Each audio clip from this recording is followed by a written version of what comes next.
Assalamualaikum warahmatullahi wabarakatuh. Perkenalkan, nama saya Vivi Melani Putri. Saya dari Prodi S1 Manajemen dari kelas C7 dengan NIM 10124096. Di video ini kita akan membahas job order costing, salah satu metode akuntansi biaya yang digunakan untuk menghitung produksi berdasarkan pesanan. Kita bahas konsep alurnya sampai contoh soalnya. Untuk pengertian job order costing adalah metode penentuan biaya di mana setiap pesanan atau job dicatat terpisah. Artinya, setiap job punya perhitungan biaya sendiri karena spesifikasi pesanan biayanya berbeda. Metode ini dipakai di percetakan, bengkel, proyek interior, dan semua usaha yang memproduksi berdasarkan order. Dalam job order costing, biaya produksi terdiri dari 3 elemen biaya. Pertama, bahan baku langsung atau DM, yaitu material yang benar-benar dipakai untuk job tertentu. Kedua, tenaga kerja atau DL, yaitu jam kerja langsung terlibat dalam pembuatan pesanan. Ketiga, overhead pabrik atau MOH, yaitu biaya tidak langsung seperti listrik, penyusutan, dan pemeliharaan mesin. Overhead dihitung menggunakan tarif tertentu, misalnya tarif per jam tenaga kerja atau per jam mesin. Cara menghitung biaya per job. Setiap pesanan dicatat dalam job cost sheet. Isinya jumlah bahan baku yang dipakai, jam tenaga kerja, dan overhead yang dibebankan. Rumusnya sederhana. Total biaya job sama dengan bahan baku langsung atau DM ditambah tenaga kerja langsung atau DL ditambah overhead pabrik atau MOH.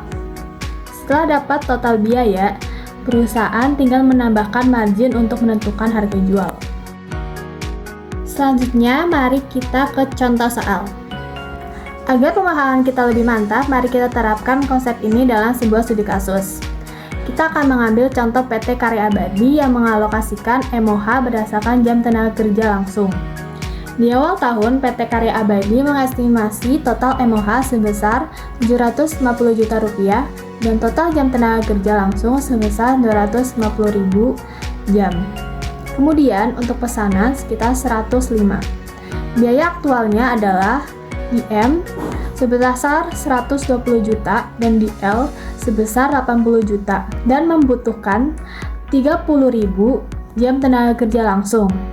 Sekarang, mari kita hitung.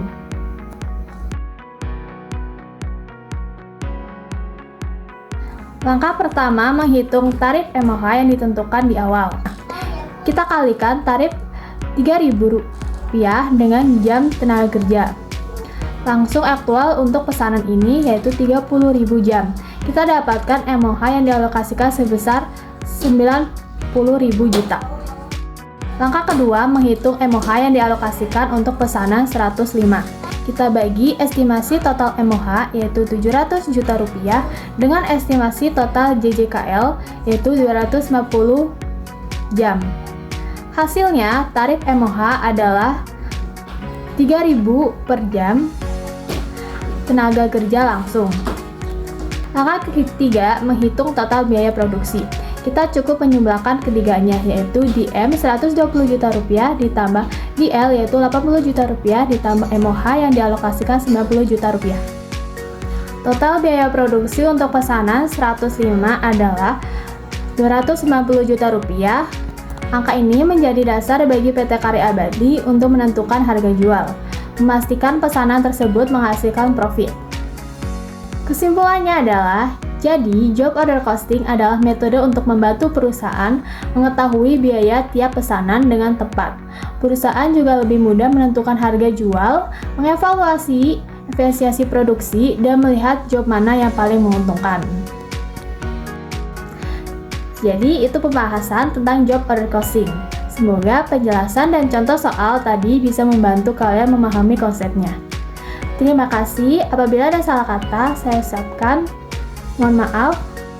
Wassalamualaikum warahmatullahi wabarakatuh. Sampai jumpa di materi berikutnya.